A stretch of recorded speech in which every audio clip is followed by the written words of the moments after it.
ఏడవ రోజు వేపకాయల బతుకమ్మ, 8వ రోజు వెన్నముద్దల బతుకమ్మ, 9వ రోజు సద్దుల బతుకమ్మ. ఆడపిల్లలు అలుగుతారు, అవునా అవునా? డాడీ నాకు ఏదైనా కొనియాలి, డాడీ నువ్వు ఇవాళ నాకు ఈ డ్రెస్ కావాలి బతుకమ్మ పండుగ రోజు అని అడిగిరా?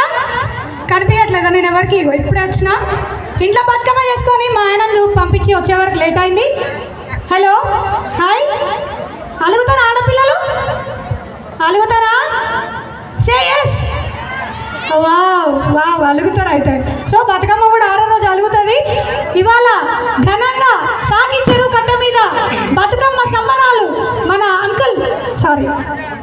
ఎమ్మెల్యే గారి ఆధ్వర్యంలో జరుపుకోవడం నిజంగా చాలా సంతోషంగా ఉంది. మా హస్బెండ్ అంకుల్ అని పిలుస్తారు, అంకుల్. సో ఎమ్మెల్యే సార్ గారికి ఒకసారి గట్టిగా చెప్పండి ప్లీజ్. ప్రతి సంవత్సరం ఆడపిల్లలకి ఎలాంటి ఇబ్బంది జరగకుండా, అవునా అవునా?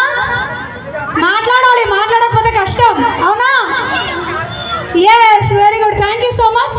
ప్రతిసారి ఏ ఆడపిల్లకి ఎలాంటి ఇబ్బంది జరగకుండా ఇవాళ ఇంత ఘనంగా నిర్వహిస్తున్నందుకు సర్కిల్ మార్కెట్ సర్కిల్ మంచి ఆడాలి.